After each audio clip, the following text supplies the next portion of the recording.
Você já imaginou encontrar alguém exatamente igual a você? Eu não tô falando de um irmão gêmeo, mas de uma cópia perfeita andando por aí com o seu rosto, os seus traços e talvez a sua vida. Esse é o caso dos doppelgangers. Figuras misteriosas que sempre despertaram o fascínio e o medo. Hoje, nós vamos mergulhar juntos nas suas origens. Das lendas mais antigas às interpretações modernas, passando pela literatura, psicologia, filosofia e casos reais. Eu sou o Tetis e se prepara porque hoje o que eu vou te contar pode mudar a maneira como você enxerga seu próprio reflexo.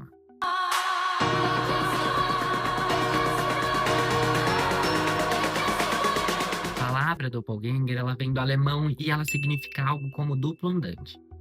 Aquele que anda como você, mas ele não é como você.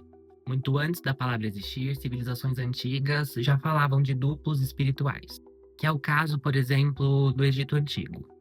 Havia a crença no Ka, que era uma espécie de cópia espiritual da pessoa que vivia após a morte e carregava memórias, sentimentos e a essência do indivíduo. Nas mitologias nórdica e finlandesa, a gente tem o Voidugr e o Etne, aparições que surgiam antes da própria pessoa, como se fosse um precursor da realidade. Na Irlanda, existia o Feti. Se você o visse, poderia ser um presságio que estava associado à morte. Imagina você viver naquela época e de repente alguém jurar ter visto você. Apavorante, né? Mas com o tempo, o doppelganger passou das lendas para a literatura. No final do século XVIII, o escritor alemão Jean Paul usou o termo pela primeira vez na sua obra Sibelius. Mas foi só no século XIX que a ideia ganhou força. Dostoiévski, em O Duplo, trouxe um protagonista atormentado ao encontrar sua própria cópia. Edgar Allan Poe, em William Wilson, usou o doppelganger como símbolo da consciência e da culpa. E em O Médico e o Monstro, de Robert Louis Stevenson, o duplo representa a dualidade entre o bem e o mal. Mas não parou por aí. Pintores, cineastas e artistas usaram espelhos, sombras e reflexos para representar a ideia do outro eu. Quantos filmes modernos não exploram esse tema? Desde Cisne Negro até Nós, de Jordan Peele. Mas o que será que a psicologia diz sobre isso? Freud viu o duplo como um retorno do reprimido. Tudo aquilo que negamos em nós mesmos pode aparecer na forma de um outro. É como se o doppelganger fosse um reflexo das partes que não queremos enxergar. Na filosofia, essa questão ainda vai além. Quem sou eu? Então, quando será que pode ser que exista um outro? Será que somos apenas a soma de memórias e experiências, ou existe algo único que nos torna nós mesmos? Alguns distúrbios neurológicos podem causar algo chamado autoscópia, que é quando a pessoa vê a si mesmo como se estivesse fora do corpo. Imagina olhar para o lado e ver você mesmo. Isso já é relatado em pacientes com epilepsia e até em experiências de quase morte. Agora, a melhor parte, os casos reais. Não faltam histórias sobre doppelgangers na vida real. O poeta John Donne contou ter visto o espírito da esposa no mesmo dia em que ela perdeu a filha que estava esperando. O caso que eu vou contar agora é um dos mais estranhos e mais bem documentados sobre doppelganger. A gente está falando de Émilie Serge, uma professora francesa do século XIX. Em 1845, ela trabalhava em um internato para meninas na Livônia, o que hoje faz parte ali da Letônia. Tudo ia bem até começarem os relatos. Suas alunas juravam ter visto Émilie em 2 lugares ao mesmo tempo. Não era uma alucinação coletiva. Dezenas de testemunhas diferentes afirmavam a mesma coisa. Por exemplo, enquanto Émilie dava aula normalmente, seu outro eu aparecia lá fora, passeando pelo jardim como se fosse uma cópia perfeita, só que silenciosa, pálida e com um olhar distante. Em outra ocasião, 42 alunas estavam em sala de aula e Émilie escrevia no quadro.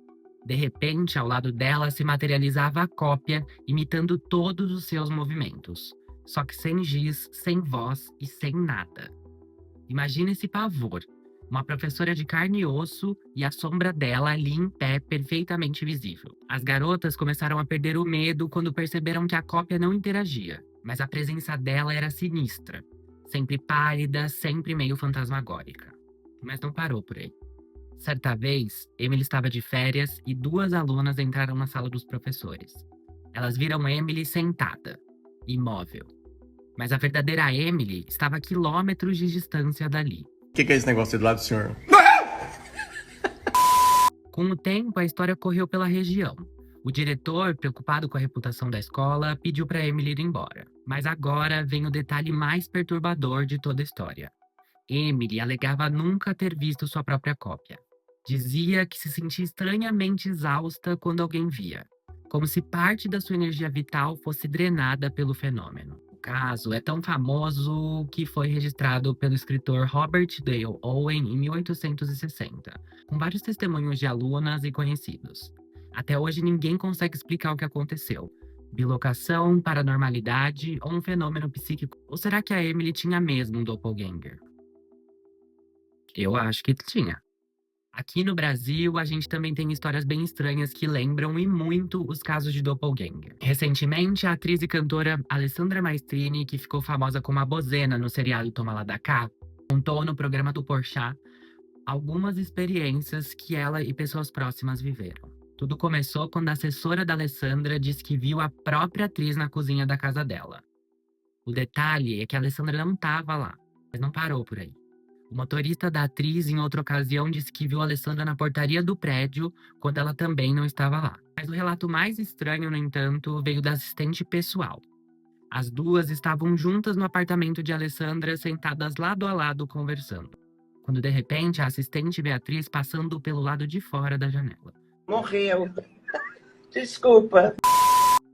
Sim, elas estavam sentadas na sala conversando e alguém exatamente igual a ela passou do lado de fora pela janela. Apesar de parecer muito uma história de doppelganger, a atriz levantou uma outra possibilidade.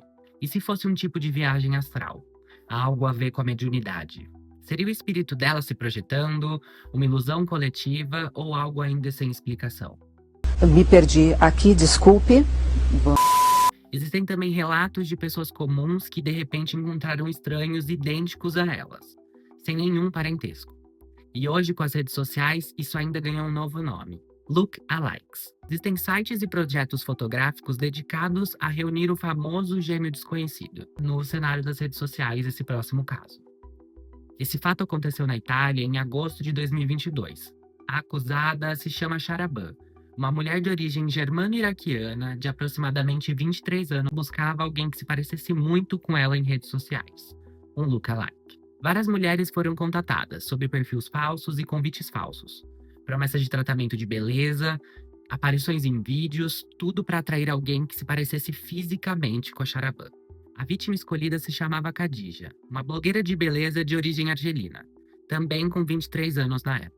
Ela foi persuadida com promessas de um kit de cosméticos gratuito. No dia marcado, Sharaban e seu cúmplice, Shekir, de 25 anos, pegaram Khadija em sua casa em Hebron. O trajeto acabou em uma área de mata ali na vizinhança. Sob falsos pretextos, Khadija desceu do carro e foi atacada. Ela foi covardemente golpeada várias vezes. Ao todo foram mais de 50 facadas e o seu rosto ficou desfigurado. Depois disso, colocaram o corpo no banco traseiro do carro de Sharaban e deixaram um veículo estacionado. A família, vendo o carro com o corpo, identificou inicialmente como de Sharaban. Acreditaram que sua filha tivesse sido assassinada. Logo depois, após a perícia, a autópsia e o teste de DNA, eles descobriram o horror que tinha acontecido. O corpo não era de Sharaban, mas de Khadija. No inquérito, a motivação apontada foi que Sharaban queria fugir de conflitos familiares, de uma separação mal resolvida e para recomeçar a vida. Ela desejava desaparecer, forjando sua própria morte. Além disso, há evidências de que ela usou contas falsas nas redes sociais, buscou várias outras mulheres com semelhança física, trocou mensagem, mentiu sobre ofertas de maquiagem, tudo para atrair a vítima perfeita. Depois do corpo ser identificado, Sharaban e Shekir foram presos. Enfrentam acusações de assassinato e também tentativa de instigar homicídios em outros casos. Fechei. O tempo, querida! Esse caso em específico ele choca por várias razões diferentes. Pela frieza do plano, que foi impulsionado por crime de ódio, foi premeditado com escolhas de uma vítima baseado somente na semelhança física. Segundo ponto é que a própria família não conseguiu identificar o corpo. E terceiro é o uso das redes sociais para encontrar doppelgangers. Algo que era de ficção e hoje em dia está muito próximo da nossa realidade. Oh my God, what is that? O doppelganger ele simboliza dualidades. Luz e sombra, bem e mal, o que mostramos ao mundo e o que escondemos. Na cultura pop ele está presente em quadrinhos, filmes, jogos e séries. De Doctor Who a Star Trek, passando pelos mundos paralelos de Stranger Things. Mas e a ciência moderna? O que ela tem a nos dizer sobre isso? Estudos hoje mostram que pessoas muito parecidas podem surgir apenas pela combinação genética aleatória. Ou seja, o nosso duplo pode estar vivendo aí em outro país sem a gente saber, sem nenhuma ligação com a nossa família. No fim, o doppelganger ele pode ser mito, uma metáfora, um fenômeno psicológico ou simplesmente coincidência. Mas ele toca em algo profundo do ser humano, a ideia de identidade. E aí, se um dia você encontrasse o seu duplo, ele seria seu amigo, seu inimigo, um reflexo que você teme ou que você deseja ser? Eu passo mal de medo de doppelganger, passo mal. Se você tem algum caso com doppelgangers ou algum caso sobrenatural, me conta nos comentários que eu vou trazer aqui. Um beijo!